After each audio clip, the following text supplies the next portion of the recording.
High বন্ধুরা, আজকে আমি চলে এসেছি একটা ছোট্ট ব্লগ নিয়ে। এটা হলো জগন্নাথ পুজোর দিনের ব্লগ, রথের দিন। তো রথের দিনটা আমাদের বাড়িতে ছোট্ট করে জগন্নাথ পুজোর জন্য ভোগের আয়োজন করা হয়েছিল। দেখো এখানে আমার ঠাকুর ঘরটা, তো এখনও রেডি করাই না, আমি রেডি করছি। একে একে স্নান করিয়ে নিয়েছি জগন্নাথ বলরাম সুভদ্রাকে, এবং ধীরে ধীরে তাদেরকে নতুন জামা কাপড় পরিয়ে সাজিয়ে গুছিয়ে আমি রেডি করছি। আসলে খুব ভালো লেগেছে। হ্যাঁ, আমি কোনো দিনই ঘরে সেইভাবে জগন্নাথ পুজোর ভোগ দিইনি, এবার প্রথমবার দিলাম। তো খুব ভালো লেগেছে। একে একে আমি সব সাজিয়ে গুছিয়ে নিই, মিষ্টি টিষ্টি সব কিছু সাজিয়ে, ফল টল কেটে সব কিছু করে রেডি করে নিচ্ছি।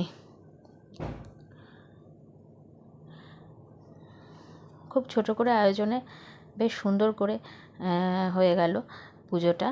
আর একটু লেট হলো আমাকে ব্লগটা দিতে, কিন্তু দেখো তোমরা, আমার এই দিনটা তোমাদের সাথে একটু শেয়ার করে নিলাম।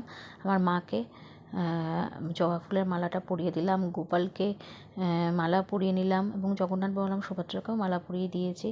এইভাবে সাজিয়ে গুছিয়ে সুন্দর করে আমি সেদিনকে পুজোটা সারলাম। এদিকে ভোগের মাসিরা এসেছিল ভোগ রান্না করতে, মানে ভোগের ঠাকুর যারা আমাদের বাড়ির পুজোর ভোগ রান্না করে।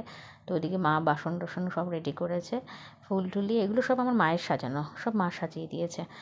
আর বাকি ঠাকুরের সাজটা আমি করেছি। যে মা এবার ফুল বেলপাতা এগুলো সব সাজিয়ে নিয়েছে। এবারে দেখো একদম পুজোর পার্টে, মানে আমার ছেলে পুজোটা করেছে, এবারে ভোগ নিবেদন করেছে। ওকে অবশ্য কিছুটা মা শিখিয়ে দিয়েছে, কারণ মা অনেক কিছু এই ব্যাপারে জানে।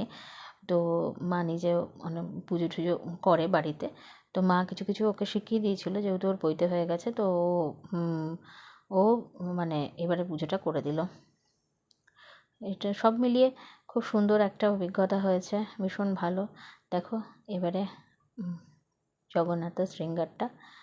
এই বলেই আমি এবারে ব্লগটা শেষ করলাম। টাটা, আবার দেখা হবে নেক্সট ব্লগে।